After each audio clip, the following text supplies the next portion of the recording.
come just at the right time. It looks like we'll eat and drink our fill before going into battle, eh? It'll be mostly a lot of pointless small talk, if you ask me. You're not looking forward to the feast? I'm fed up with this waiting.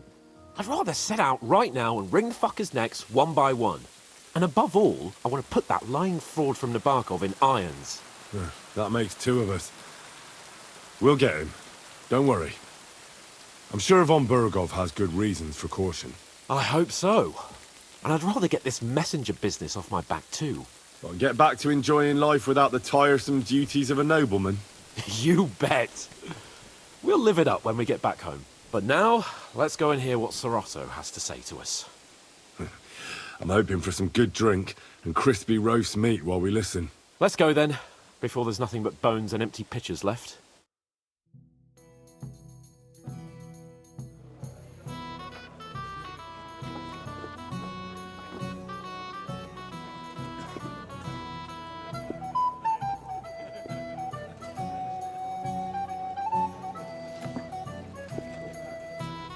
Lord Capon and his page.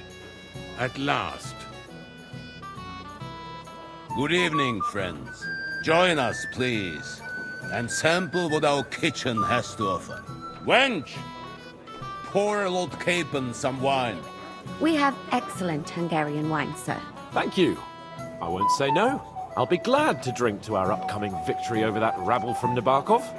And perhaps to an alliance against other such saboteurs throughout the kingdom of Bohemia? Well said. Just what I like to hear. What do you say to that, Ori? It is certainly gratifying to hear a young lord expressing such concern for our country's fate. True. It is admirable that you are determined not to betray your Uncle Hanush's trust. Our agreement stands, of course. But I'd like to remind all of you here that politics is mainly about making the right compromises, not hasty decisions.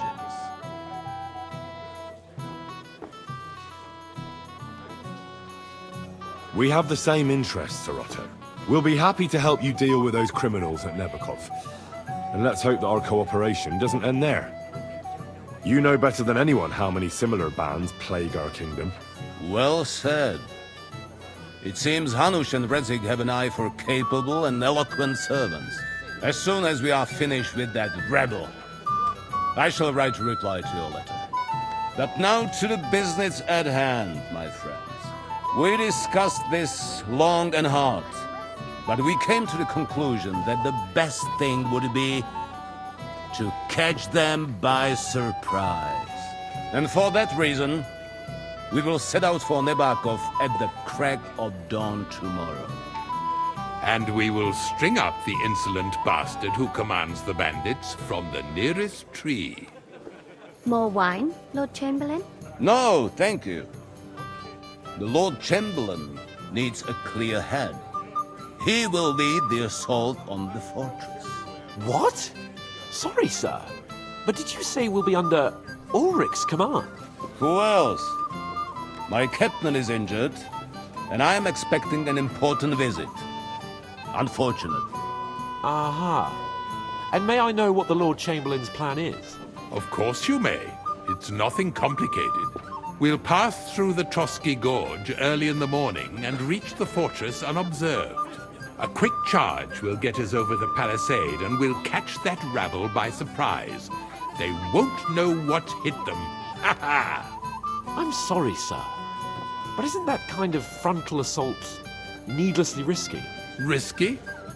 Peasants with pitchforks could handle that rabble. Have no fear, Lord Capon. Oh, that wouldn't be my plan. Sorry, sir, but I think my lord here has more experience of soldiering than your chamberlain. He fought with valor during the conquest of Pribyslavitz and the siege of Talmberg, and I think he'd be more useful. I have no doubt Lord Capon is very experienced for someone his age. But I'd rather entrust my forces to someone more mature. You're not offended, I hope. Ori. Perish the thought, sir. It's thanks to the Lord Chamberlain that this castle is standing.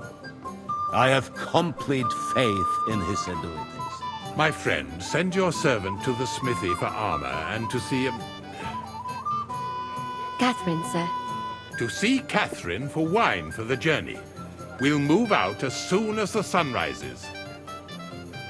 Be so kind and get me another pitcher of the Hungarian wine, will you? As you wish. Just a moment, Lord Chamberlain. I promise, sir, that this will be my last wine today. The next wine I drink will be to celebrate our victory. Ha ha ha! Your health, then, gentlemen. Eat, drink, and be merry. But don't overdo it. Tomorrow, I expect you to display your knightly valor for our rightful and joint cause. Ah, junger Mann, komm her. Ah, you must be that Henry from the Lord of Lipa, eh?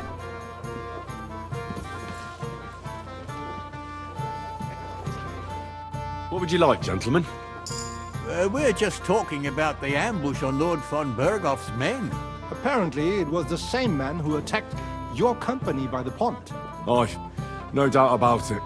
It's the same band of troublemakers. Who got the better of you twice, eh? Zweimal? That's right. They say that at Nabokov, Lord Capon parleyed with someone pretending to be old Nabar.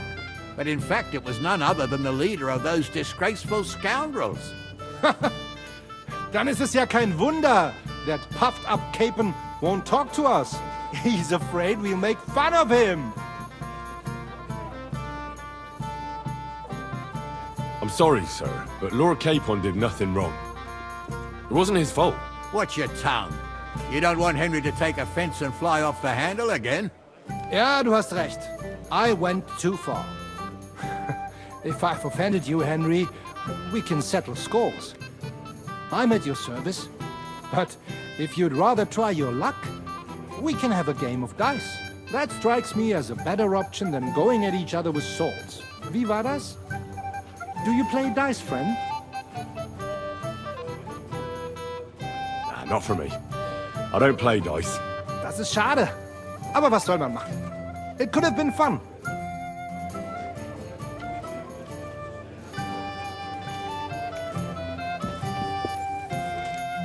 Sorry, I don't know your name, my lady. This is Ivanka of Жернова, Henry. Pleased to meet you. I'm... I know who you are. My companions here talked about you. And the stories were somewhat madcap, if you don't mind me saying so. nothing more than a couple of silly misunderstandings. The pond, the stocks, and the gallows. Quite a nice series of misunderstandings, if you ask me. Your life was on the line more than once, young man. You're right, Father. And not just my life, Lord Capon's as well. Well, that sounds interesting. Won't you tell me about it? I'd love to hear about adventures right from their hero himself.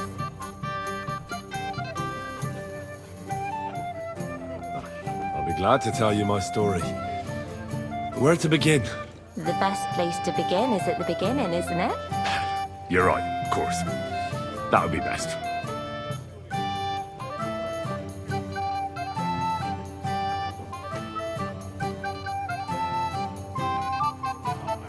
Our friend Margrave Jobst would like to end this absurd war. That's why he sent us here to Trotsky. It's a long way from our home in Ratai. So we made camp by a pond to bathe a bit before presenting ourselves to the local lord. We didn't have time for that, because a band of cutthroats suddenly attacked us. They killed without mercy, and our men had no chance against them.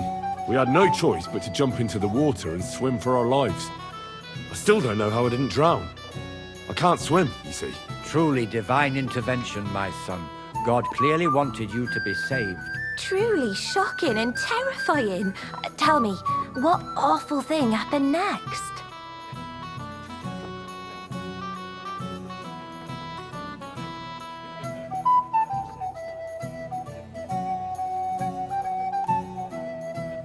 What can I say?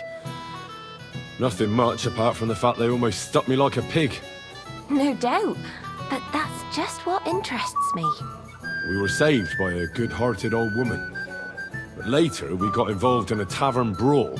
Well, The brawl was started by my Lord Capon, actually.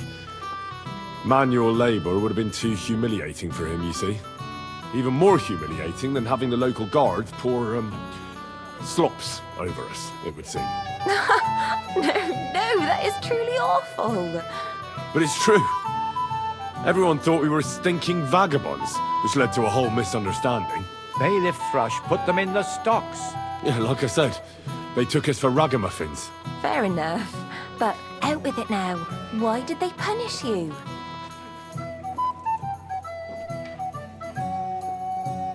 That was nothing, really. But the bailiff didn't see it that way.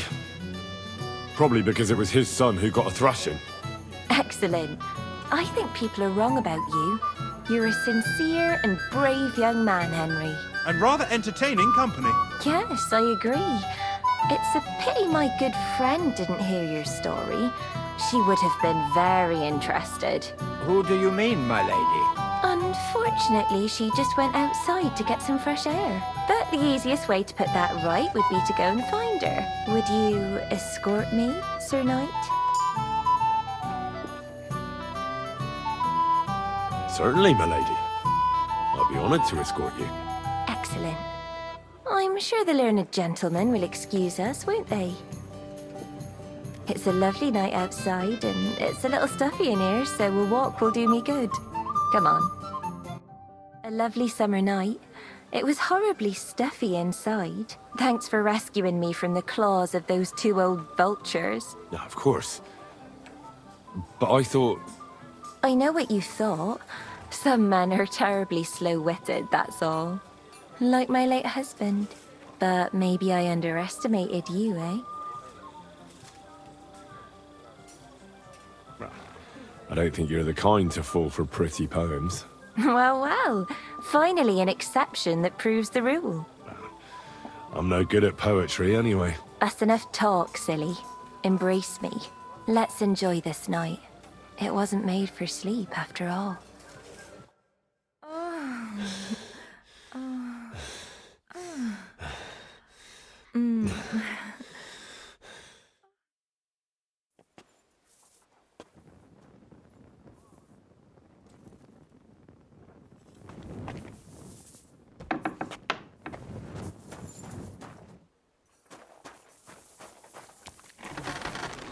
What's the matter, Henry? We have to set off.